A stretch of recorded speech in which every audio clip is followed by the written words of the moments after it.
네, 오후장에 주목할 종목 와렌 이상로 파트너와 찾아가 보겠습니다. 어서 오십시오. 네, 반갑습니다. 네, 반갑습니다. 오늘의 돈 되는 트렌드 화면을 통해서 바로 만나보시죠. 네, 오늘 미국과 중국의 견제 본격 시작 2차 전지주가 오늘의 주제입니다. 2차 전지주들 오늘 오전부터 정말 강했고요. 또 정오경부터는 소재 기업들까지 다 같이 올라오면서 정말 오늘 2차 전지 셀과 소재 모두 급등하는 모습이 나타나고 있습니다. 오늘은 이 주제로 이야기 나눠볼까요? 저희가 이제 자료 준비를 제가 할 때 일부러 중복되는 소재를 안 하려고 상당히 노력을 하는데 저희가 이제 8월 달에 포스코 그룹 특집으로 한번 했었고, 그리고 이제 전기차 화재 관련해서 또 2차 전지 했었고, 또 배터리 관련해서 또 2차 전지, 그리고 미국 대선에서도 2차 전지, 이런 식으로 8월 달에 보니까 한 절반 정도를 2차 전지를 진행을 했더라고요. 그만큼 우리가 이 오를 때 사실 저는 사면 안 된다는 말씀을 많이 드립니다. 다만 여전히 2차 전지 관련된 기업들이 이 선입견에서 쉽게 벗어나지 못하는 흐름들이기 때문에 오늘에 대한 상승으로 여러분들의 선입견이 조금 더 긍정적으로 바뀌었으면 좋겠다는 말씀을 드리면서 오늘 또 관련된 자료를 한번 준비를 해봤습니다. 저희가 이제 일단 글로벌 전기차에 대한 판매 추이 및 전망을 한번 같이 확인을 해봐야 될 것 같습니다. 최근에 이제 미국이 중국에 대한 2차 전지를 규제할 것이다라는 얘기가 나오면서 오늘 상승도 함께 들어오고 있는 양상들인데, 우리가 이제 과거부터 현재까지에 대한 움직임을 보면 우리가 항상 이런 2차 전지 관련된 얘기를 할 때 중국이 다 먹었다. 중국이 현재 점유율을 가장 많이 가져가고 있고 그것이 배터리 시장에서도 마찬가지다. 한국 시장은 이미 죽었다. 이런 표현들을 많이 합니다. 다만 여기서 우리가 확인 한번 해봐야 되는 것이, 현재까지에 대한 글로벌 전기차에 대한 판매 추이를 보면 우리가 이제 2024년도는 예상치입니다. 예상치를 보더라도 1660만 대 중에서 우리가 이 빨강색 바로 이 중국이 차지하고 있는 비중이 약 50% 정도 될 것이다 라고 하고, 사실 작년 같은 경우에도 1370만 대 중에서 중국이 차지하는 것이 600만 대 이상이었습니다. 그 말은 뭐냐면 이미 글로벌 전기차에 대한 점유율은 중국이 절반 정도는 가져가고 있다라는 얘기예요. 그러면 우리가 이 중국이 왜 이렇게 절반 정도를 현재 가져가고 있느냐에 대한 포커스를 맞춰봐야 되겠죠. 우리가 유럽 시장이 개화기적인 성격이 강했던 것이 2020년부터 2022년도까지였고, 중국이 현재 생산량 자체가 크게 늘어나 있는 이유는 중국도 마찬가지로 2021년부터 2023년도까지 상당한 전기차 확충 시도를 했고 보조금까지 지원하면서 이 시장을 엄청나게 넓혀 나갔다라는 거거든요. 하지만 여전히 미국이라는 나라는 인구 3억 대비해서 전기차 시장은 여전히 작은 상황입니다. 그런 과정들을 감안했을 때 앞으로는 그러면 미국 시장은 안 커질 것이냐? 그건 아니라는 거죠. 장기적인 성장성에 대한 측면으로 봤을 때는 중국 시장보다는 미국 시장이 훨씬 더 커질 수밖에 없다는 것을 저는 지금 이야기하고 있는 거거든요. 다음 그림도 한번 같이 보도록 하겠습니다. 자, 글로벌 배터리 기업별 공급 비중을 보더라도 현재 CLTL, 여러분들 아시다시피 이제 닝더스타이가 현재 39.7%, 그리고 이제 우리가 BYD라고 합니다. 그죠? BYD가 14.4%, 이 두 가지 기업에 대한 글로벌 점유율을 합치면 이미 50%를 넘어섭니다. 그러면 이제 여기에서 우리가 LG에너지솔루션이나 삼성 SDI가 기술적인 부분이 처졌기 때문에 점유율이 낮다라는 것은 잘못된 표현이라는 거죠. 왜냐? 앞서 봤던 것처럼 전기차 시장에서 이미 점유율 자체를 중국 차들이 절반 이상을 차지하고 있습니다. 그러면 중국에서 생산되는 중국 전기차가 한국산 배터리를 차고 나오기가 대단히 힘든 구조거든요. 그렇다 보니까 우리가 CLTL이라든지 BYD가 이미 절반에 대한 점유율을 차지하고 있는 거지, 이것을 기술적인 부분과 엮여서 생각을 하시면 안 된다는 말씀을 드리는 거고, 그런 과정들에서 본다면 오히려 중국에 대한 부분을 제외하고 글로벌적인 증시에서 글로벌적인 점유율은 여전히 LG에너지솔루션이나 삼성 SDI 또는 SK온에게는 긍정적인 부분으로 우리가 해석할 필요가 있다는 건데, 오늘에 대한 상승이 강하게 올라왔던 것은 결국 미국발 모멘텀이었습니다. 미국에서 중국에 대한 규제가 들어간다면 결국 거기에 따른 반사적인 이익을 우리 한국산 배터리가 가져갈 것이다 라는 얘기를 하고 있는 거거든요. 자, 다음 그림 한번 같이 보겠습니다. 자, 지금 현재 나오고 있는 트럼프 전 대통령과 해리스 부통령, 현재 해리스 대통령 후보에 대한 정책적인 노선을 보면 유일하게 공통적인 정책이 있습니다. 뭐냐면 중국에 대한 규제는 둘 다 진심이라는 거죠. 왜 그러냐면 미국인들은 이 중국에 대한 규제를 얘기할 때마다 지지율이 올라가는 그런 성향들을 많이 보여줬습니다.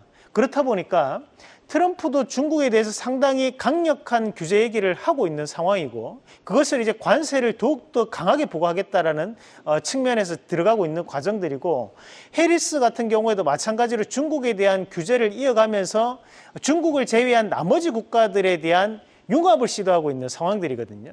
그런 과정에서 봤을 때 누가 되더라도 결국 중국에 대한 규제가 이루어진다면 국내 배터리 산업도 다시 한 번 더 바뀌어 나갈 수 있는 구조로 봐야 되지 않나라는 말씀을 드린 거고요. 다음 그림 한번 같이 보겠습니다.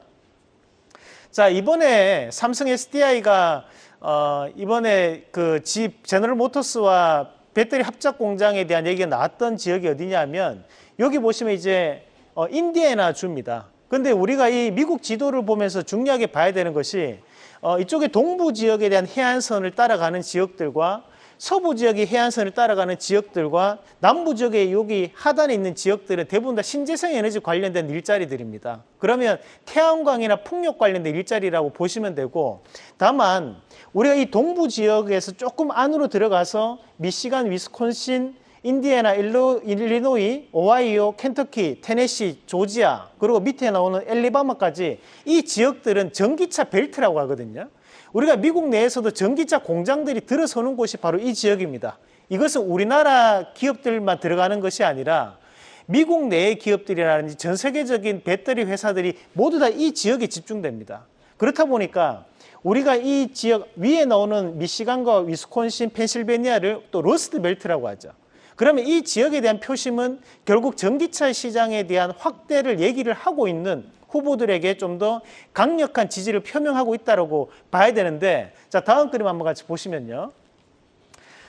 우리가 이제 미시간주에 대한 역대 현재까지에 대한 정치 지지율, 그래 득표율을 보시면 우리가 이제 대선에서는 항상 보면 그 민주당 후보를 지지를 해왔고 유일하게 2016년도에만 우리가 트럼프를 지지를 했었고 하지만 주지사에 대한 선거를 보면 2018년부터 2022년까지 항상 민주당에 대한 득표율이 대단히 높게 나타나는 지역입니다. 이 말은 정책적인 지지를 하고 있기 때문에 생각보다 높은 득표율을 민주당이 해내고 있다는 얘기를 하는 거고요. 다음 그림도 한번 같이 보겠습니다. 자, 러스트벨트 두 번째가 이제 펜실베니아죠. 펜실베니아도 보면 2016년도를 제외하고는 항상 민주당이 승리를 했던 지역이고 마찬가지로 현재 역대 주지사 선거를 보더라도 2014년부터 2022년까지 득표율 차이가 대단히 많이 나타나는 지역입니다. 자, 다음 그림도 보겠습니다. 자, 위스콘신인데요. 위스콘신 같은 경우에도 2014년도를 제외하고 최근 같은 경우에는 다 민주당 후보가 당선이 됐던 지역이고 마찬가지로 대선에 대한 결과도 2016년도를 제외하고는 항상 민주당이 당선됐던 지역인데 자, 이 말인 즉슨 현재 이 지역에서 민주당에 대한 지지를 강하게 하는 것 중에 하나의 이유가 바로 이런 IRA 정책에 대해서 우호적인 환경이 마련되어 있기 때문에 지지율이 높게 나타나는 것도 있다는 것을 우리가 감안하고 봐야 된다는 거죠. 항상 이 시간을 통해서 우리가 좀 더 앞선 트렌드에 대한 말씀을 드리면서 2차 전지도 선점을 했다 보는데요. 오늘도 여러분들께 2차 전지 관련주 몇 가지 한번 소개해 드리도록 하겠습니다. 자, 우선은 오늘 강하게 올라가고 있는 기업이 이제 포스코 퓨처엠입니다. 우리가 이 포스코 퓨처엠 에코프로 BM은 누차 말씀드렸던 기업이기 때문에 오늘 생략을 하도록 하고 대신 오늘 포스코 홀딩스 말씀드리겠는데 자, 포스코 홀딩스에 대한 장인화 체제가 들어선 것이 2024년도 3월 달입니다. 이제 회사에 대한 어느 정도 분위기가 잡혔다라고 좀 봐야 될 것 같고 그러면서 지금 현재 이 장인화 체제에서 포스코 홀딩스에 대한 재평가를 좀 보일 수 있는 과정이라고 판단을 할 수 있는데 오늘 의미 있는 상승이 나타난다고 저는 보고 있습니다. 최근의 트렌드가 외국인에 대한 매수가 유입돼 있고 낙폭이 컸던 기업에 대해서 기관의 매수가 돌입되면 이렇게 강한 흐름을 나타내곤 하는데 오늘 이 포스코 홀딩스도 그런 흐름이 나타나는 과정이라 보고 긍정적으로 말씀을 드리겠고 자, 다음 종목으로 동원 시스템즈 한번 같이 보겠습니다. 이 동원 시스템즈는 우리가 알루미늄 박을 생산하는 기업입니다. 그래서 최근에 이제 증설 효과로 인해 가지고 재평가를 받을 수 있기 때문에, 다만 이 동원 시스템즈는 이제 대주주에 대한 지분율이 85% 가까이 됩니다. 그렇다 보니까 유통 물량이 조금 적다는 것을 감안해서 우리가 좀 더 중장기적 관점에서 공략을 해보시는 전략으로 말씀을 드리겠습니다. 네, 2차 전지 관련주에서는 포스코 홀딩스와 동원 시스템즈 말씀해 주셨습니다. 오늘의 수익률 탑5 바로 화면 통해서 확인해 보도록 하죠. 오늘 새로운 종목이 들어와 있는데요. 바로 지난주에 말씀해 주신 GI 이노베이션입니다. 지난주에 좀 급등세를 보였다가 오늘은 차익 실현 매물이 나오고 있는데요. GI 이노베이션 AS 한번 해주시죠. 저희가 목요일 8월 29일 날 말씀드리고 그 다음 날 13% 이상 급등이 나왔습니다. 하지만 금요일은 방송이 없었습니다. 그래서 저희가 AS를 하지 못하고 오늘 다시 한 번 더 빠졌을 때 또 말씀을 드리게 됐는데, 지금 제가 개인적으로 봤을 때 후반기에 2배 이상 갈 수 있는 트렌드, 키워드가 뭐가 있을까? 저는 그 중에 한 개가 이 비만 치료제라는 키워드라고 보거든요. 그래서 이런 비만 치료제 관련된 키워드를 가지고 있는 제약바이오 종목군들은 이번 단기 시세로 끝나지는 않을 것이라고 저는 보고, 좀 더 저렴한 가격대에서는 좀 더 적극적인 관심을 가져보시는 전략으로 말씀을 드리고 싶습니다. 네, GI 이노베이션 투자 전략 살펴봤고요. 오늘의 원픽 공개해 주시죠. 자, 오늘은 2차 전지 안에서 한번 골라봤는데, 자, TSI 말씀드리겠습니다.